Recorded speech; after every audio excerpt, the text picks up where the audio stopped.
So this lecture is going to cover translation.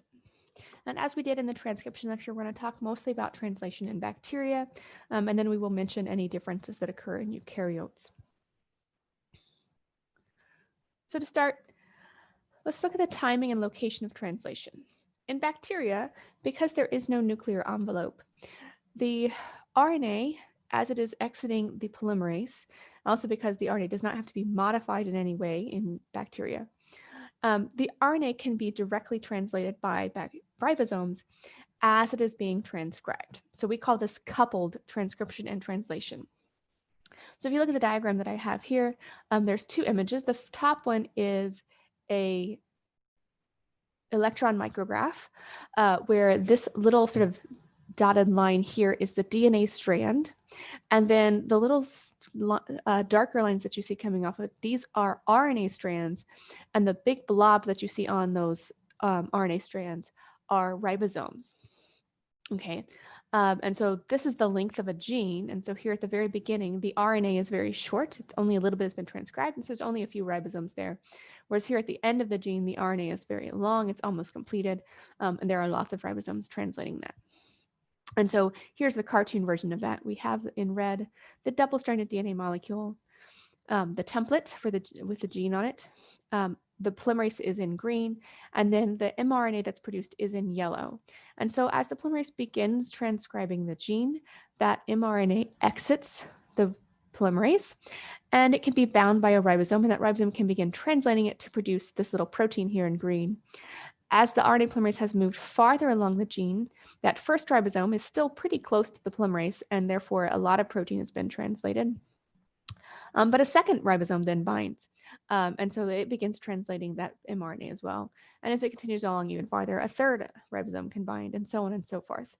We call these polyribosomes, okay? And the numbers indicate the order in which they attach to and begin translating the mRNA, okay?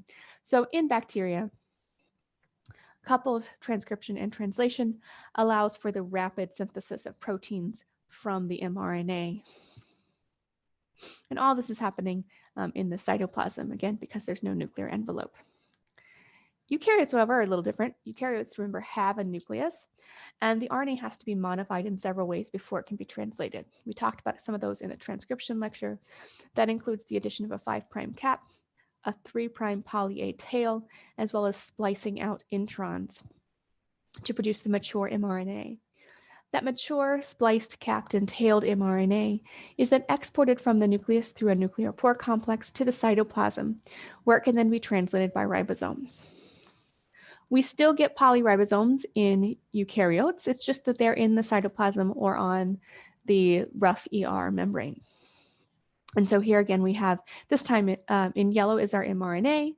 The little yellow sort of blobby things are ribosomes, and you can see the protein in green being translated from them. And here's the electron micrograph above of that. So in both bacteria and eukaryotes, each mRNA can be simultaneously translated by multiple ribosomes. As the ribosomes move away from the start or the 5' end of the mRNA towards the 3' end of the transcript, new ones bind to initiate translation. So let's talk about how that translation initiation occurs. So here's the ribosome structure. We're going to look at, primarily use this little sort of cartoon version, but on the right here, there is a space filling model of a ribosome, sort of show you what it actually looks like in molecular biology in reality, but here's a little cartoon version, okay? A ribosome is composed of two subunits, a large subunit shown at the top in both of these diagrams, and a small subunit shown at the bottom. The ribosome is primarily composed of RNA. So here in gold, on this model over here, this goldish yellow color, is the ribosome RNA, called rRNA, that makes up the bulk of the ribosome, as well as contains all of its catalytic activity. So all the activity of the ribosome is contained within the RNA component. There are lots of proteins shown here in either silver or the sort of pale yellow color, and they're primarily there to keep the ribosome structurally sound, but they do not do any of the reaction of the ribosome. So ribosome is actually called a ribozyme because it is an enzyme composed of ribonucleic acid, not protein. So there's a large subunit and a small subunit, and in between the two subunits is where you feed through the mRNA. shown here. It's this little yellow strand on our cartoon. And then other RNAs called tRNAs come in, and the role of tRNAs is transferring amino acids to the ribosome. So they're called tRNAs for transfer RNA. Okay. Generally in the cell, when they are not translating an mRNA, the large and small subunits of the ribosome are separate from one another. They only assemble on the mRNA when they are ready to begin translation. There are special proteins that help keep the two subunits apart when they're not actively translating an mRNA. Okay. Also in our little diagram here, we're going to look at the cartoon diagram. It's easier to see there are 3 sites in the ribosome, primarily situated in the large subunit. There's the A site, which holds the incoming tRNA, called an aminoacyl tRNA. So the A is for the aminoacyl. In the P site, which is in the middle here, that holds the tRNA with the growing polypeptide, so P for polypeptide. And then in the E site, that's the exit site. That's where a tRNA that has given up its amino acid is going to sit before it exits the tRNA. All right. So some differences between prokaryotic and eukaryotic RNAs, or sorry, ribosomes. The ribosomes are different in prokaryotes and eukaryotes. So here we have a little diagram showing you ribosome structure. So at the top, these two are the large and small subunits of a prokaryotic ribosome. Prokaryotic ribosomes have 2 RNAs, rRNAs that make up the large subunit. They're called 23S and 5S, and 1 RNA that makes up the small subunit called the 16S RNA. In addition, they have a bunch of proteins called either L, 1, 2, 3, 4, 5, 6 numbered, or S, 1, 2, 3, 4, 5, 6, 7 numbered. Okay, there's a total of 31 proteins in the large subunit and 21 proteins in the small subunit. So together, the 23S, 5S RNAs plus all the large protein subunits make up the 50S large subunit of the ribosome. And then the 16S rRNA plus the 21 peptides make up the 30S small subunit. And when you assemble those two together into an assembled ribosome, you get a 70S ribosome. We'll talk about that mass here in a minute. In eukaryotic ribosomes, there are again 2 subunits, actually 3 subunits in the large. There's a 28S, a 5S, and a 5.8S. And then there's an 18S in the small subunit. There are 50 and 33 large and small subunit proteins, respectively, to make up the 60S and 40S large and small subunits, which assembled together to make the 80S ribosome. So prokaryotic ribosomes are 70S, eukaryotic ribosomes are what we call 80S. Now, you might be wondering, like, well, that's some funny math there. So how does the 50S subunit plus the 30S subunit give me a 70S subunit or 70S assembled ribosome?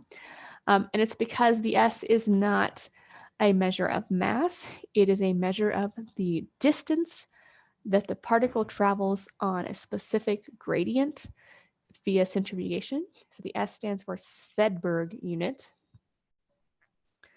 So Svedberg is Svedberg. So the Svedberg unit is the distance that this molecule travels down a gradient. And so it's a measure of density. And so the individual 50S subunit travels 50 Svedberg units. So the 30S subunit travels 30. If you assemble them together, they only travel 70 because density is not always additive in that way. Remember, because it's mass per unit volume, it's going to change. All right. And that's the same reason why the eukaryotic ribosome is 60S and 40S to give you an 80S that should equal 100, but it doesn't because it's a density unit measure. Okay. But just know that eukaryotic ribosomes are larger and 80S prokaryotic subunits are smaller and 70S. They're both composed mainly of RNA as well as lots of little proteins to make the functional ribosomes. Okay, so how does this ribosome work to translate the mRNA? So there are 2 hypotheses about this that were proposed early on as we were trying to understand translation. One is that amino acids interact directly with the mRNA codons. So maybe there's something, for example, about the UUU codon that the phenylalanine amino acid can interact with directly to allow the correct matching of an amino acid to its codon in the code. Okay. The next hypothesis, hypothesis 2, which was actually proposed by Francis Crick of Watson and Crick fame from the DNA structure, he proposed that there were adapter molecules which hold amino acids and interact with the mRNA codons. And it turns out his hypothesis is correct. So here we have what I think is a really horrible drawing of a tRNA interacting with an mRNA, because the codon doesn't base pair well. So the black and gray structure, that's a tRNA, and tRNAs do fold up into this unique shape. If I was to flatten this out, it would have sort of a cloverleaf shape, and we'll look at that in just a minute. But all folded up and actually three-dimensionally, it has this sort of curved shape here. At one end, which is actually the 3' end of the tRNA, there is a CCA. It's always the same 3 bases. And attached to the adenine, there is the amino acid. This amino acid corresponds with an anticodon down here on the anticodon arm that is the anticodon that matches that amino acid, matches serine. And then that anticodon would base pair with the codon on the mRNA. And you can see here that this does not base pair. U does not pair with U. A does not pair with A. Only the GC base pair is correct. So I don't know why they just draw it this way. It bothers me every single time I teach this course. And so you should have base pairing between the anticodon on the tRNA and the codon, which is on the mRNA. So let's look a little closer at tRNA structure. So tRNA, if I flatten it out, has this sort of like clover leaf structure here, okay, where we have an acceptor stem. This is the CCA, where we put our amino acid. There's something called the D arm, the T arm. There's this little variable loop, which can be quite short or quite long. And then there's the anticodon arm. And the colors on this flattened diagram correspond to the colors on this properly folded 3-dimensional structure of the tRNA. Okay, so down here is my anticodon. These 2 bases are here. Boop, boop, boop. This is my anticodon arm. There's the D arm. There's the T arm. The variable loop is up here. And then there's the acceptor stem. Okay. What's going to happen is this tRNA, this anticodon right here, these 3 bases are going to base pair with the mRNA codon. So here I have a tRNA, the very, very end of it. I'm just looking at just this little spot right here that's in gray. I'm going to look at it shown here in orange. This is a tRNA for phenylalanine. The anticodon I have on this arm is AAG, and it's going to base pair with a codon at mRNA called, and that codon is UUU, okay, on my mRNA. Now, this base pairing is imperfect. I have AU, which that's good. But the 3rd spot on the codon or the anticodon is allowed to base pair imperfectly. Okay, so if you remember the codon code, remember that codon table, we talked about some aspects of the code, right? It's triplet, it's non-overlapping, it's degenerate, and nearly universal. So remember that degenerate part. The codons are degenerate, meaning that if there is more than one, that there are often more than one codon that specifies each amino acid. So there are several codons for phenylalanine, for example.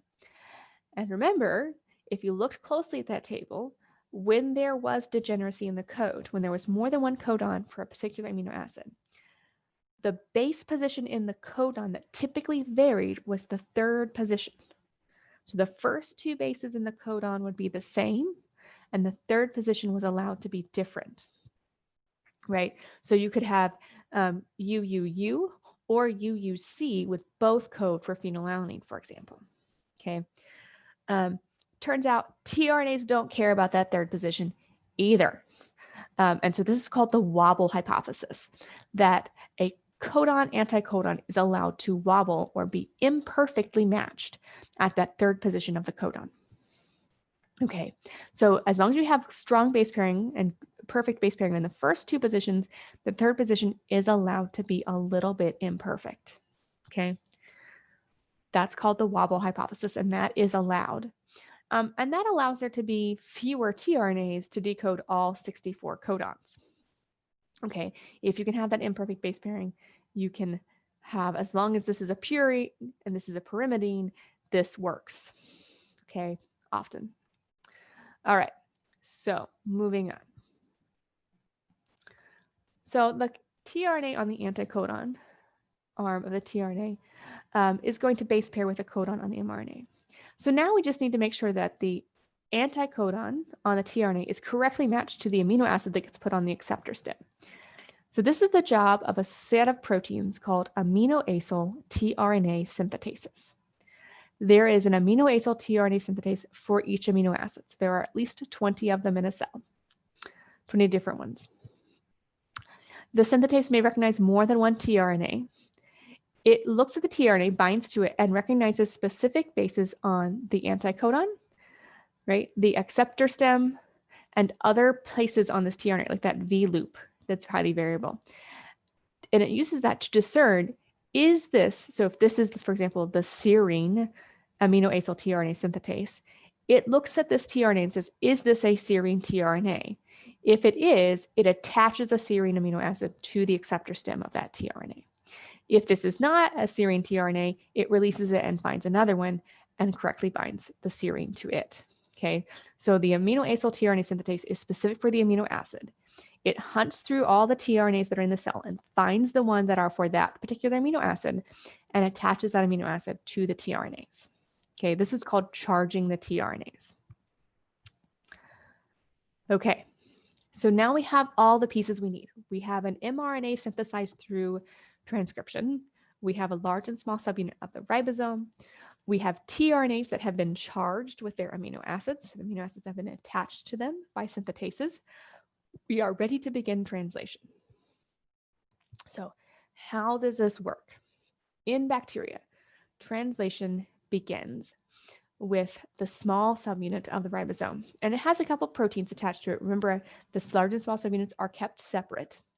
So there are a couple small proteins called initiation factors that bind to the small subunit of the ribosome, and they help keep the large and small subunit separate initially.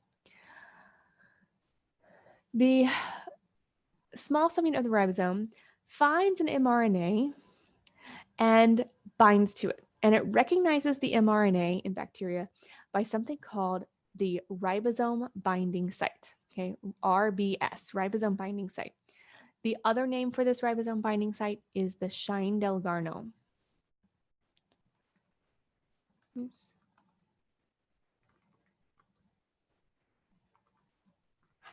It is a specific sequence on the mRNA that can base pair with a specific sequence on the small subunit of the ribosome. Because remember, the ribosome is mostly RNA. And that allows it to recognize the mRNA. And then when it does that, it positions the start codon, which is almost always an AUG, positions that start codon perfectly in the P site.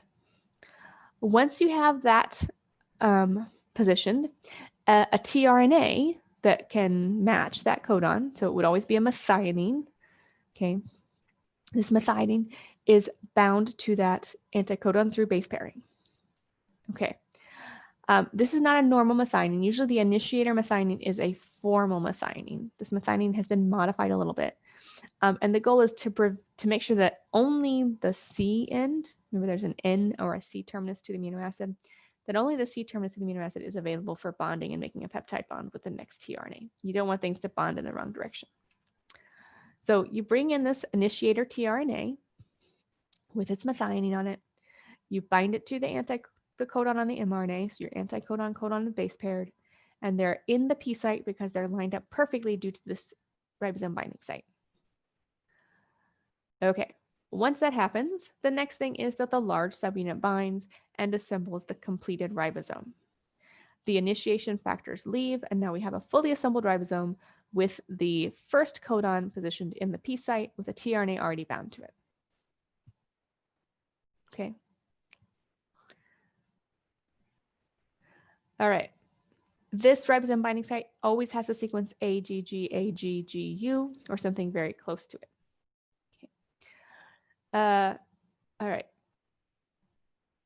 Now that we have the large subunit bound, everything's properly positioned, we can begin elongating our peptide.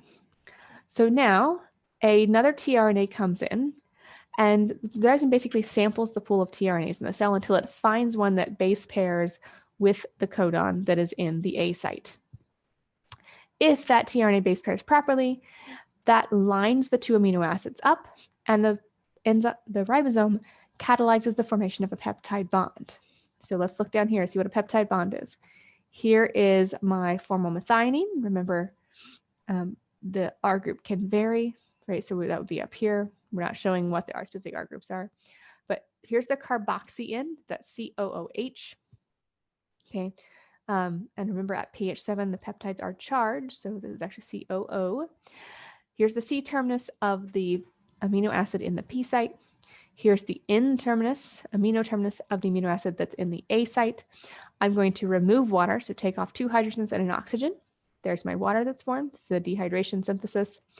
And I'm going to make a bond between this carbon and this nitrogen to make my peptide bond.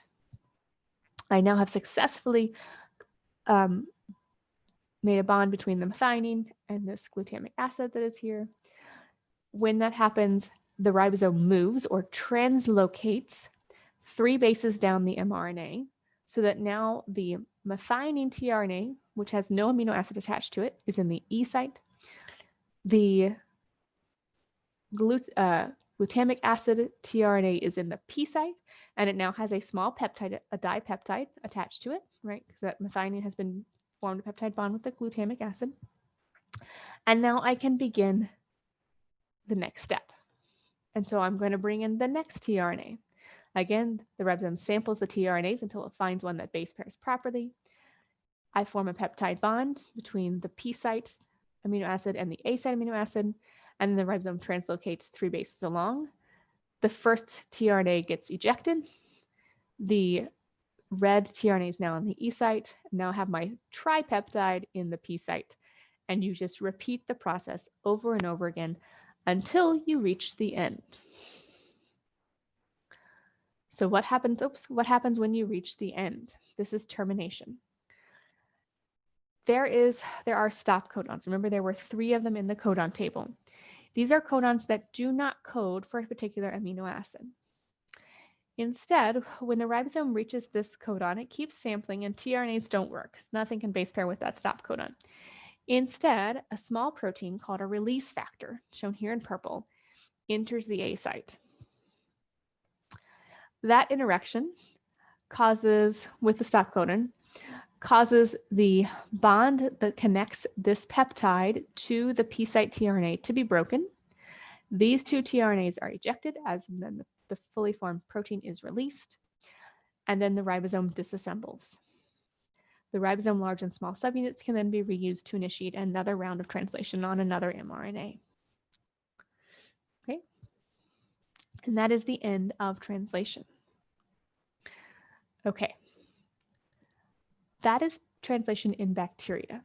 As with transcription, translation in eukaryotes tends to be a little bit more complex. All right, so here we have a diagram of translation in eukaryotes. We're going to start up here with initiation, and then look at elongation and termination. So one of the first things you'll notice is that there are a lot more initiation factors needed. Okay, with the small subunit of the ribosome in eukaryotes, you have multiple initiation factors. They're named EIFs for eukaryotic initiation factor. Here we have EIF2, EIF3, and EIF5. They bind to the small subunit, and the small subunit is already bound to a methionine tRNA in the P site. Okay, the small subunit of the ribosome recognizes a capped and tailed polymerase. There's a protein called poly-A binding protein, PABP, that binds to the 3' poly-A tail. There are also a series of proteins that bind to the 5' cap. And this causes the mRNA to circularize, bringing the 3' end, that tail, up near the cap, and these proteins help hold that together. The small subunit of the ribosome recognizes all of these transcription factors and these things holding this mRNA together, and it binds and it scans along. So there's no ribosome binding site here. The small subunit moves along the mRNA until it finds a codon that base pairs with the tRNA that's in the P site. When that happens, you release the initiation factors, and the large subunit binds, and then you begin elongation. And elongation is pretty much the same as it is in prokaryotes, except that our tRNAs also have an elongation factor, EF1A, so E for elongation factor, little e for eukaryotic. Eukaryotic elongation factor 1A plus a GTP plus the tRNA has to come into the A site. Okay, you form a peptide bond and translocate along, and that process repeats over and over and over and over again until you get to the end. Termination is also very similar. There's a release factor, ERF, that recognizes stop codons and causes release of the newly formed peptide and disassembly of the ribosome. Okay, so the main difference is there are a lot more initiation factors needed.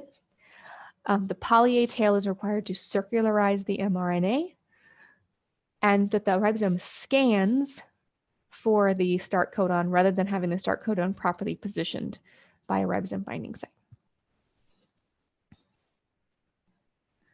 Okay, so that's translation in eukaryotes. The other thing that's different is both prokaryotes and eukaryotes do this. They modify proteins post-translationally. In eukaryotes, that happens through the Golgi and the Golgi apparatus.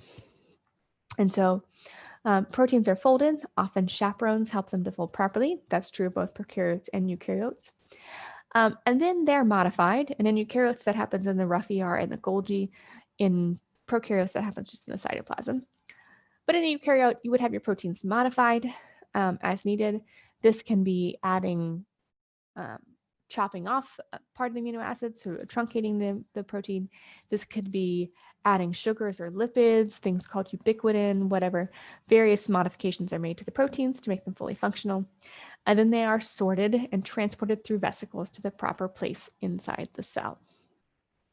Okay, that's it for translation.